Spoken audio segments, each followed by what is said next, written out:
Hello दोस्तों, welcome to my YouTube channel MR classes. पिछले lecture में आपको प्रश्नावली 6.2 का प्रश्न नंबर 4 तक करा दिया था। तो इस लेक्चर में आपको प्रश्न नंबर 5 से स्टार्ट करूंगा। तो प्रश्न नंबर 4 तक आपका अगर समझ में आ गया होगा 1 से लेकर 4 तक, तो प्रश्न नंबर 5 आप आराम से कर सकते हो, ठीक है ना। तो प्रश्न नंबर 5 स्टार्ट करते हैं। अब 1 से लेकर प्रश्न नंबर 4 तक मैं आपको डिस्क्रिप्शन के वीडियो में डाल दूंगा, प्लेलिस्ट में आपको डाल दूंगा, ठीक है, वहां से आप देख सकते हो। तो आकृति 6.2 में डी समांतर आपका OQ के और DF आपका समांतर है OR के, ठीक है। फिर उसके बाद हमें दर्शाना है, ठीक है, EF आपका समांतर है QR के, ठीक है। ये आपको प्रूव करके दिखाना है। इसके लिए आपका 2 कंडीशन दे रखा है, ठीक है ना। तो देखो सबसे पहले फिगर में आपका क्या दे रखा है, ये आपका आकृति दे रखा है, ठीक है ना। जो आपका DE है वो OQ को समांतर है। जो आपका ये DE कहाँ आपका DE है आपका जो है, ठीक है, किसके समांतर है आपका OQ के समांतर है। देखो ये आपका समांतर लिखा है ना।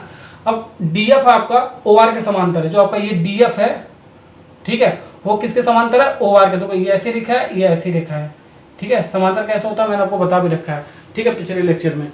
ओके, ये चीज आपका दे रखा है फिगर में। और हमें पूछ रहा है दर्शाना हमें EF आपका जो आपका ये जो EF है आपका, ठीक है, वो QR के आपका समांतर है। समांतर तो आपका दिख रहा है, ठीक है, लेकिन आपको प्रूव करके दिखाना है, ठीक है। तो चलो स्टार्ट करते हैं, ठीक है। जितना आपका ये समांतर दिया होगा जिसके रिस्पेक्ट में, ठीक है, उतनी बार हम थेल्स प्रमेय लगाते हैं, ठीक है ना। तो थेल्स प्रमेय का मैंने आपको रटने का मेथड नहीं बताया था, ठीक है। ट्रिक की सहायता से कैसे थेल्स प्रमेय लगाते हैं वो चीज हम यहाँ पर भी देखेंगे। और पिछले लेक्चर में हमने बताया था आपको प्रश्न नंबर 1 से प्रश्न नंबर 4 तक एकदम ट्रिक की सहायता से सारे क्वेश्चन सॉल्व कर दिया था। तो इस वाले लेक्चर में हम सारे क्वेश्चन थेल्स प्रमेय के ट्रिक की सहायता से सॉल्व कर देंगे, ठीक है। सॉल्व करते हैं दोस्तों, क्या मिल रहा है।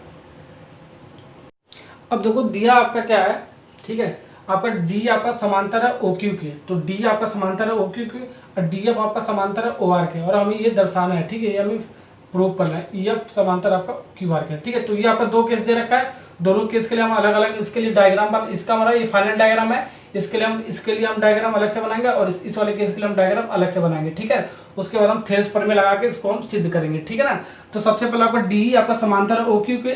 तो आपका जो DE है आपका, ये DE आपका समांतर है OQ के। तो ये वाला त्रिभुज ले लिया हमने, POQ वाला त्रिभुज हमने ले लिया, ठीक है।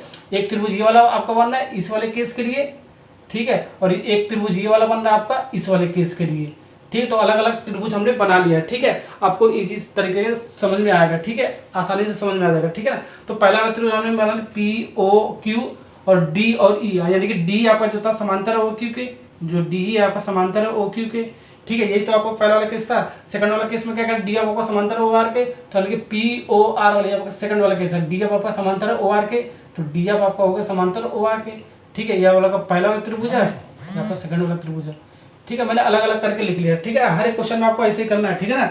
अब देखो यहाँ से हम लिख सकते हैं जो बड़ा वाला त्रिभुज है, त्रिभुज POQ, त्रिभुज POQ समरूप है आपका, ठीक है, त्रिभुज PDE, त्रिभुज PDE ये आपका समरूप है। तो समरूप क्या होता है मैंने आपको पिछले लेक्चर में भी बता रखा है और प्रश्नावली 6.1 में भी बता रखा है, ठीक है। मान लो ये आपका त्रिभुज है, कोई सा भी आकृति हो, ठीक है, ये त्रिभुज है, एक आपका बड़ा वाला त्रिभुज है, ठीक है। तो समरूप कैसे पहचानते हैं हम, ठीक है, जो शेप आपका सेम होना चाहिए। ये आपका त्रिभुज है, ठीक है, तो ये आपका त्रिभुज है, ये भी आपका त्रिभुज ही है, पहला भी त्रिभुज है दूसरा भी त्रिभुज है, यानी कि आपका शेप आपका क्या है, शेप आपका दोनों का सेम है, बराबर है।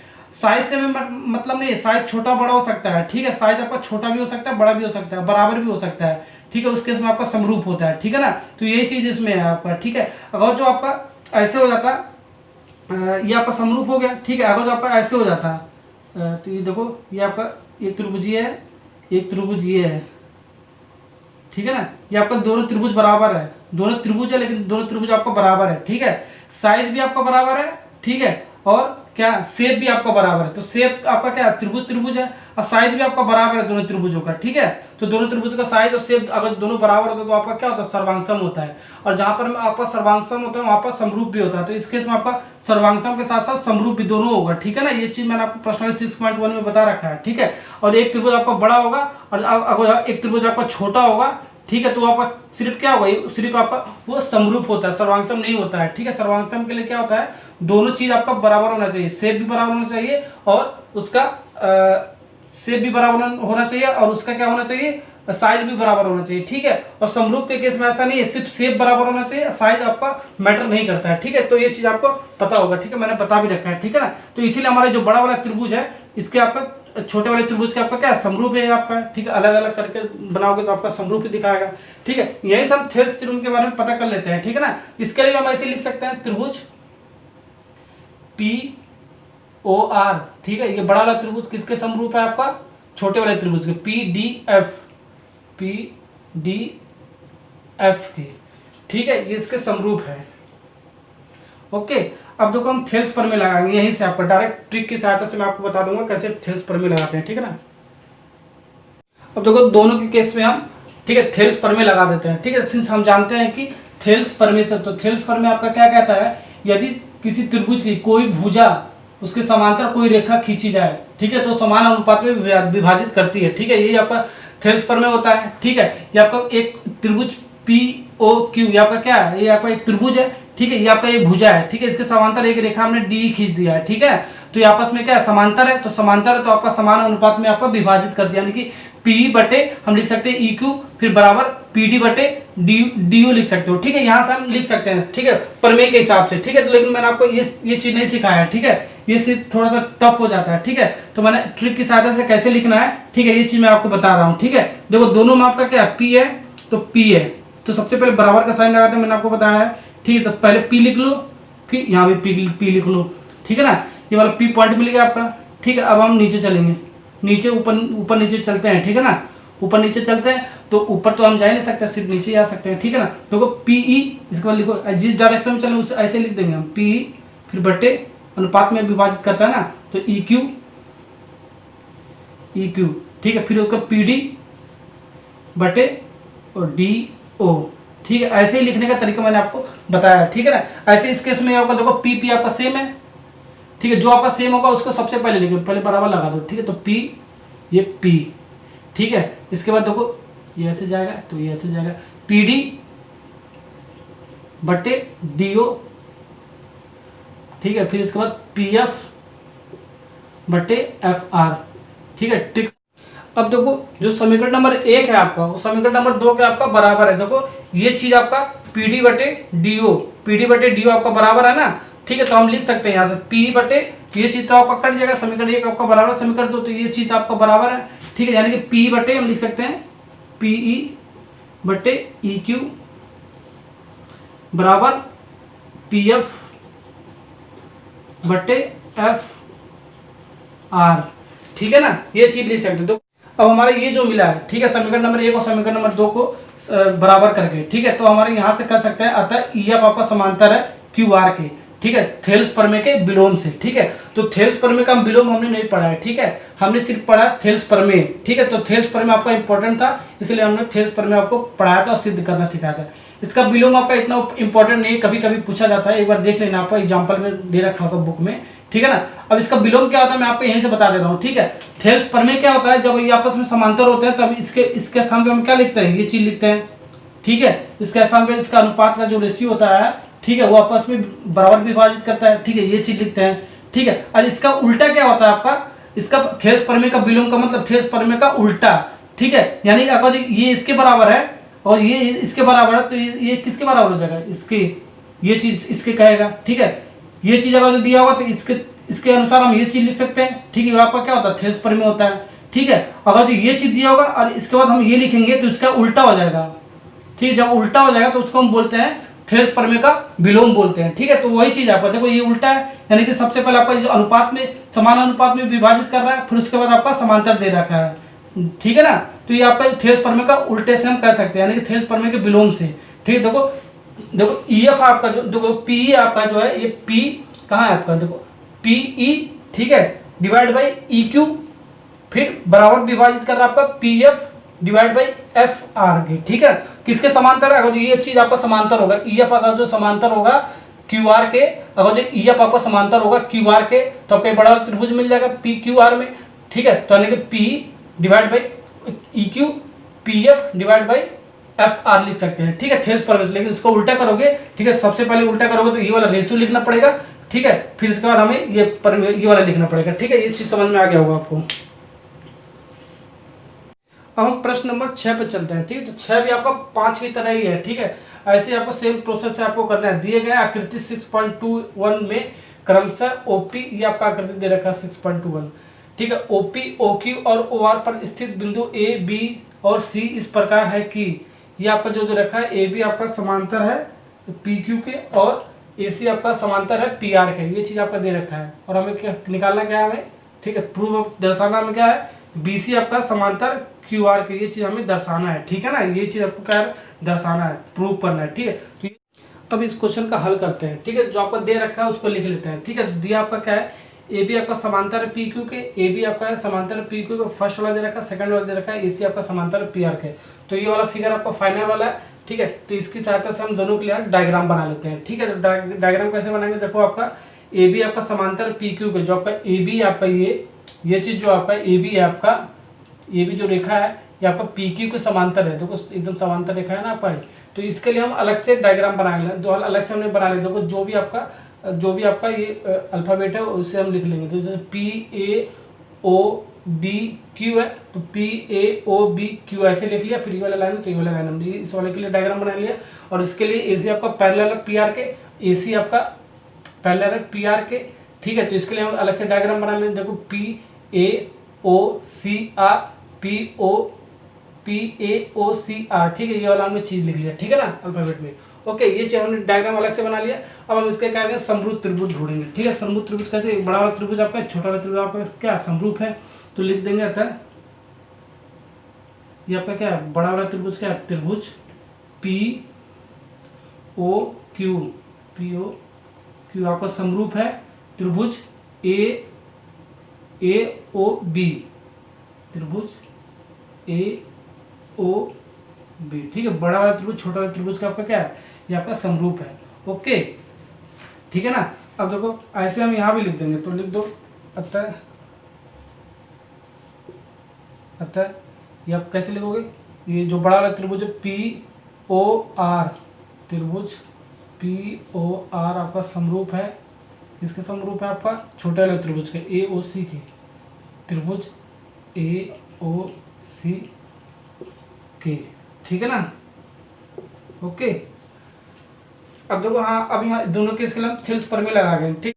अब देखो दोनों केस के लिए हम थेल्स प्रमेय लगा देंगे, ठीक है। तो कैसे लगाते हैं, ये भी सबसे पहले जो आपका समरूप त्रिभुज होता है, ठीक है, उसका हम कॉमन पॉइंट ढूंढ लेते हैं, ठीक है, यानी कि उभयनिष्ठ, यानी कि ये भी आपका ओ है, ये भी आपका ओ है। तो सबसे पहले हम बराबर का साइन लगाते हैं, ठीक है, यही लगाते हैं। फिर उसका ओ है, इधर भी ओ, इधर भी ओ लिख लो, ठीक है। तो ओ पॉइंट आपका मिल गया, ठीक है, ओ पॉइंट आपका मिल गया। तो एक बार हम ऊपर चलेंगे, एक बार हम नीचे चलेंगे, ठीक है, यानी कि ओ ए, ये ओ ए बटे ए पी, ओ ए बटे ए पी, ठीक है। इसके बाद इधर चलना ओ बी बटे बी क्यू,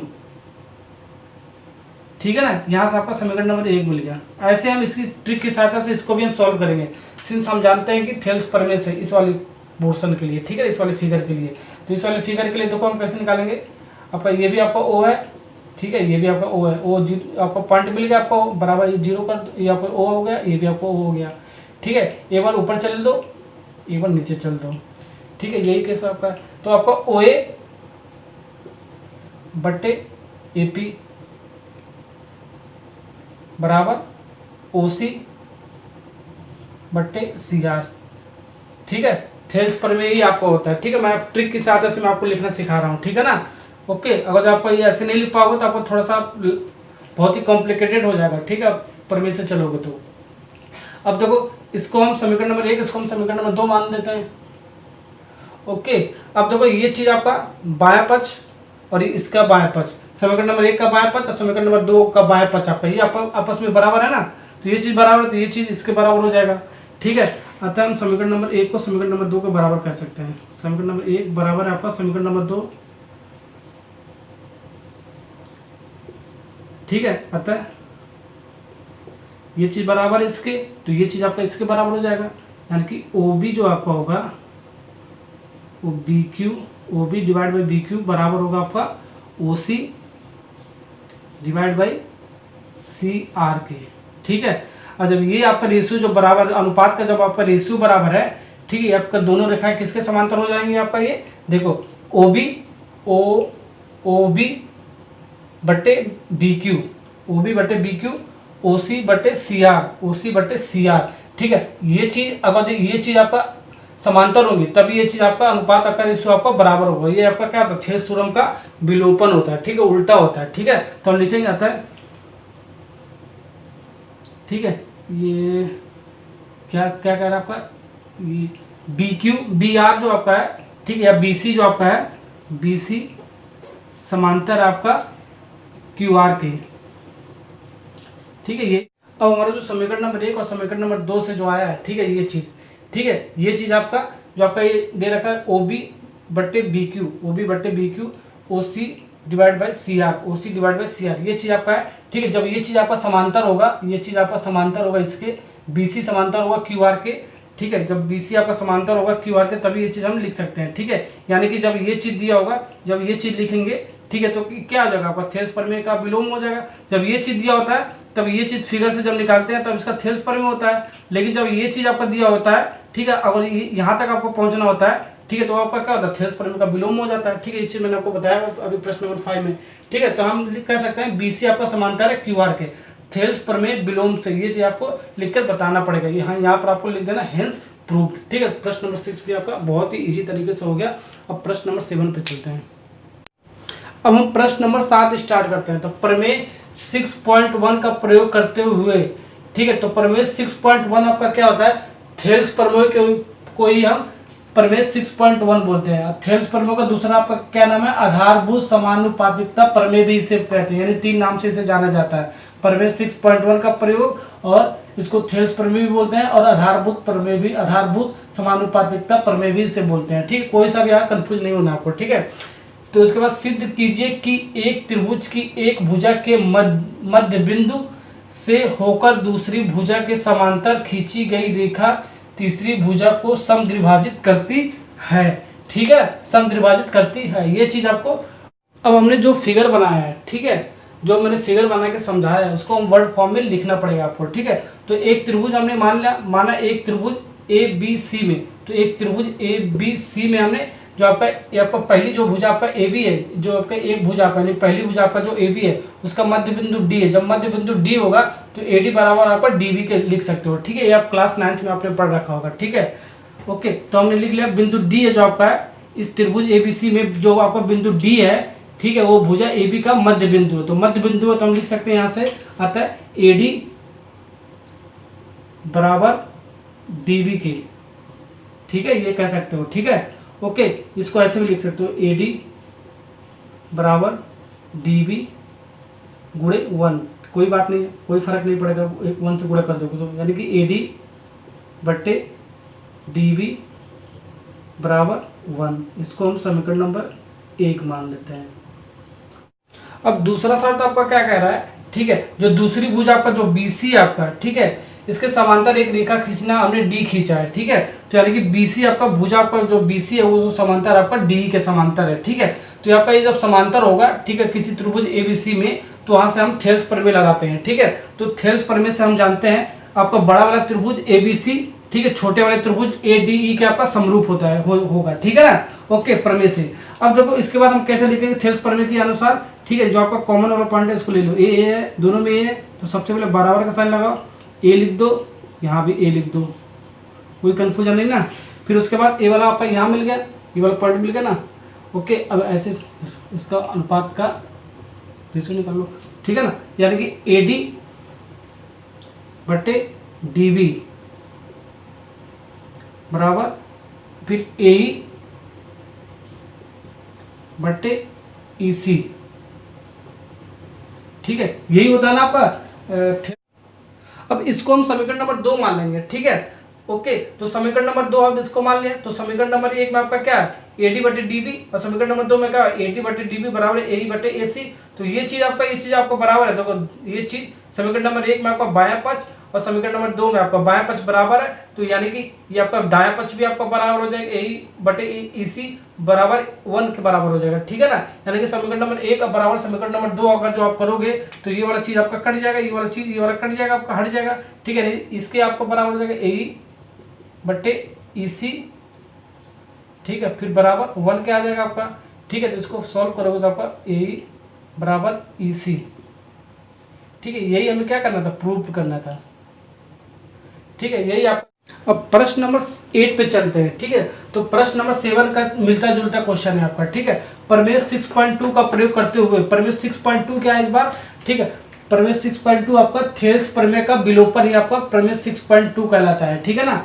सिद्ध कीजिए कि एक त्रिभुज की किन्हीं दो भुजाओं के मध्य बिंदुओं को मिलाने वाली रेखा तीसरी भुजा के समांतर होती है, ठीक है। ये हमें सिद्ध करना है, ठीक है। तो सबसे पहले हमने क्वेश्चन को तो पढ़ लिया, लेकिन समझ में नहीं आया होगा आपको फिर से ना, ठीक है। तो सबसे पहले हम इसका डायग्राम बनाकर समझते हैं। ये आपका क्या कह रहा है, त्रिभुज कह रहा है ना आपका, यहाँ से किस एक त्रिभुज कह रहा है, तो एक त्रिभुज हमने ABC मान लिया, हमने ABC, ठीक है। किन्हीं दो भुजाओं, तो दो भुजा हमने AB और AC हमने दो भुजा मान लिया, ठीक है। इसका मध्य बिंदु के मध्य बिंदु, ठीक है। इसका AB यानी कि AB का मध्य बिंदु हमने D मान ले रहा है और AC का मध्य बिंदु E मान ले रहा हूँ, ठीक है। दो भुजाओं का मध्य बिंदु D और E हमने मान लिया, ठीक है। ये आपका कह रहा है। इसके बाद देखो क्या कह रहा है, को मिलाने वाली रेखा, ठीक है, को मिलाने वाली रेखा तीसरी भुजा के समांतर है। जो आपका मध्य बिंदु आपका मिल रहा है, जो आपका मध्य बिंदु D और E, इससे हम एक रेखा मिला रहे हैं, ठीक है। वही आपका कह रहा है तीसरी भुजा के समांतर होगी, ठीक है। ये आपका AB और AC हमने दूसरी भुजा माना है, पहली और दूसरी भुजा माना है, ठीक है। तीसरी भुजा आपका क्या होगा, ABC होगा आपका, ठीक है। ये किसके समांतर होगी, D के समांतर होगी। यही आपको सिद्ध करना है, यानी कि D आपका समांतर होगी आपका BC के, ठीक है। ये हमें सिद्ध करना है, ठीक है। अब स्टार्ट करते हैं क्वेश्चन। अब मैंने जो आपको फिगर की सहायता से क्वेश्चन को समझाया है, ठीक है, उसको हम वर्ड फॉर्म में भी लिखना पड़ेगा, ठीक है। तो सबसे पहले हमको सिद्ध क्या करना है, सिद्ध करना है कि जो आपका तीसरी भुजा BC आपका, ठीक है, जो आपका जो मध्य बिंदु को मिलाने वाली जो रेखा है आपका, ये D है आपका, ठीक है, उसके समांतर है, ठीक है। ये आपको सिद्ध करना है, ठीक है ना। तो सबसे पहले हम ये हमने लिख लिया, ठीक है। फिर उसके बाद हम क्या माना है, ठीक है, उसको हम लिख लेते हैं। तो माना एक त्रिभुज, तो एक त्रिभुज ABC है आपका, ABC हमने एक त्रिभुज मान लिया, ठीक है। अब यहाँ से आपका क्या दिया है उसको लिख लेते हैं, ठीक है। किन्हीं दो भुजाओं, यानी कि त्रिभुज ABC में आपका पहली भुजा AB आपको पहली भुजा है, ठीक है, का मध्य बिंदु क्या आपका D है, ठीक है। और दूसरी भुजा त्रिभुज ABC में आई आपका भुजा AC, यानी कि AC आपका दूसरी भुजा आपका, उसका मध्य बिंदु आपका E है, ये आपका दे रखा है। अतः यहाँ से हम क्या लिख सकते हैं आपका, ठीक है, मध्य बिंदु का क्या मतलब होगा, AD जो भुजा आपका DB के बराबर हो जाएगा, ठीक है ना। AD बराबर हो जाएगा आपका DB के, ओके। तो यहाँ से हम ऐसे लिख सकते हैं इसको, AD बराबर DB गुणे 1, यानी कि AD डिवाइड बाई DB ये बराबर 1 लिख सकते हैं। इसको समीकरण नंबर 1 ले लो, ठीक है ना।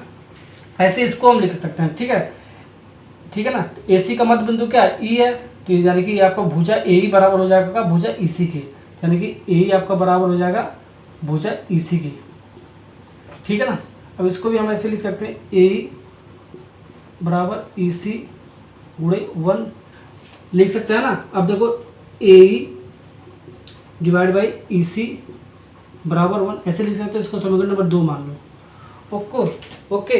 अब देखो समीकरण नंबर 1 में आपका दायां पक्ष 1 है और समीकरण नंबर 2 में आपका दायां पक्ष 1 है, ठीक है। तो समीकरण 1 और 2 को जब बराबर करोगे तो आपका दायां पक्ष बराबर हो जाएगा और बायां पक्ष भी आपका बराबर हो जाएगा, ठीक है ना। ऐसे कर सकते हो, यानी कि समीकरण नंबर 1 जो आपका है, समीकरण 1 बराबर आपका समीकरण 2 से,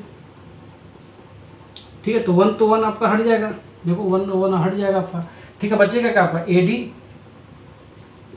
AD बटे DB, ये समीकरण नंबर 1 से बचा। समीकरण नंबर 2 से क्या बचेगा आपका, AE बटे EC, ठीक है। ये आपका बच रहा है, ठीक है। अतः यहाँ से हम लिख सकते हैं, देखो AD divide by DB, AE divide by EC, ठीक है। जो आपका ये BC DE के समांतर होता है तभी हम ये लिख सकते हैं, ठीक है ना। अतः